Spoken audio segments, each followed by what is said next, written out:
Mister Saxena. हाँ mister Ajay. मैं जा रहा हूँ।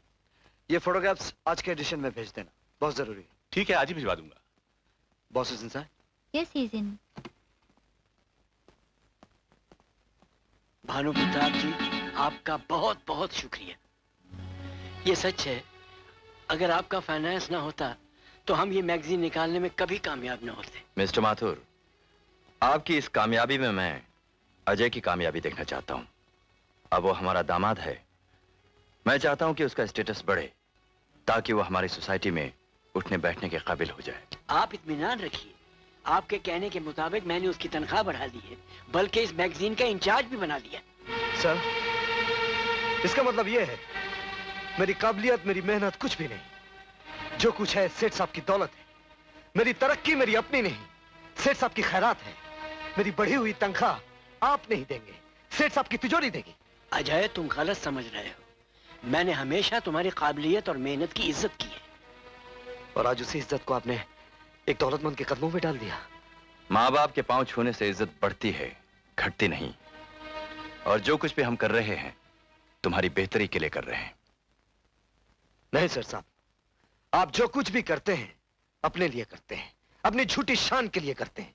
आपको डर है कि कोई आपसे यह ना पूछ बैठे कि आपका दामाद करता क्या है, इसलिए आप उसे दौलत का लिबास पहनाकर अमीरों की नुमाइश में पेश करना चाहते हैं। हाँ, हम यही चाहते हैं, इसलिए कि रेशम में टाट का पैबंद कभी अच्छा नहीं लगता। सोसाइटी में हमारी एक हैसियत है, इज्जत है, रुतबा है, जिन्हें हम तुम्हारी गुर्बत के लिए नीलाम नहीं कर सकते। और तुम हो कि अपनी गरीबी का चोला उतारने के लिए तैयार नहीं। ये जिद जिसे तुम खुददारी समझते हो, खुददारी नहीं, तुम्हारी बदनसीबी है।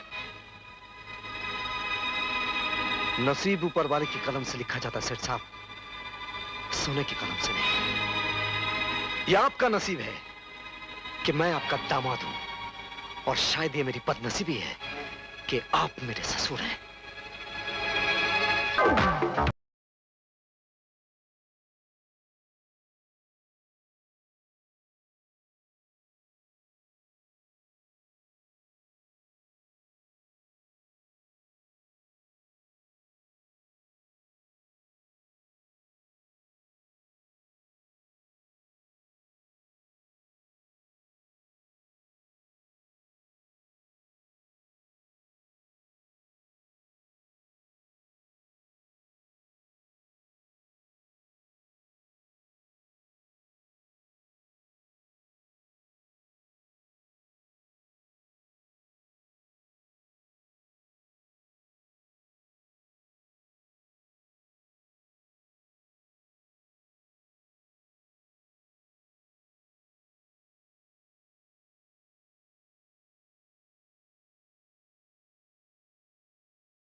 में और क्या चाहिए भाई? You are a very lucky man, I tell you, very lucky. जी हाँ, जिसकी बीवी एक अमीर बाप की बेटी हो, उसके घर की इज्जत बढ़ाने के लिए ऐसी चीजें आ ही जाती हैं।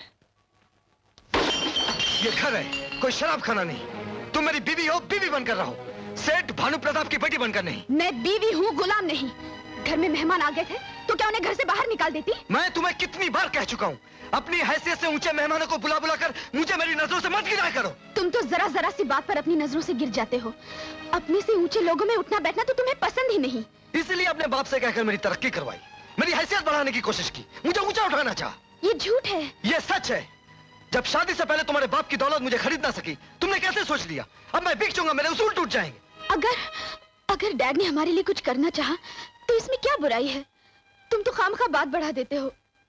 तो तुम इसे खत्म करना चाहती हो? साफ साफ क्यों नहीं बताती प्रीति? मैं जो हूं, जिस हाल में हूं, तुम्हें मेरा साथ गवारा है या नहीं? ऐसे साथ का क्या फायदा जिसमें दुख के सिवा और कुछ न हो? तुम्हारी जिद और गलत उसूलों के साए में रहकर दम घुटता है मेरा। दम घुटता है तुम्हारा? तो क्यों पड़ी हो इस घर में? अपने माँ बाप के पास क्यों नहीं चली जाती?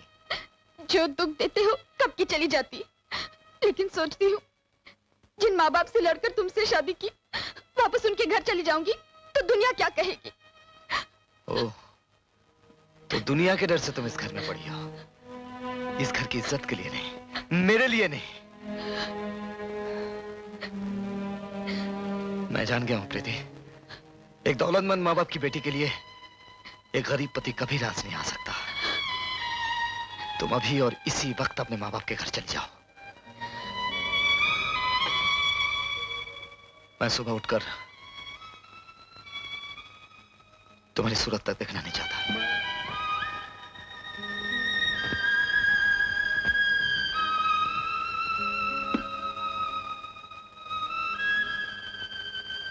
तुम्हारा झुका हुआ सर और आंखों में बेबसी के आंसू बता रहे हैं, वही हुआ जिसका हमें यकीन था। अब एहसास हुआ कि माँ बाप भी कुछ होते हैं। जाओ अपने कमरे में जाओ और सोचो इस जिद में तुमने क्या खोया है और क्या पाया है।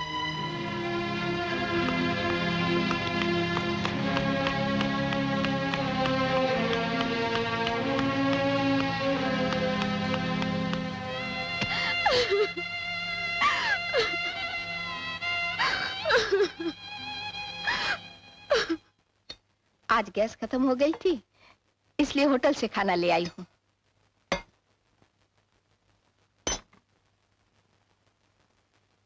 मैं यही घर में खाना बना देती हूँ, क्योंकि हमारे साहब को तो होटल का खाना बिल्कुल पसंद नहीं आएगा। वो क्यों? क्योंकि होटल वाले खाने में प्यार नहीं डालते।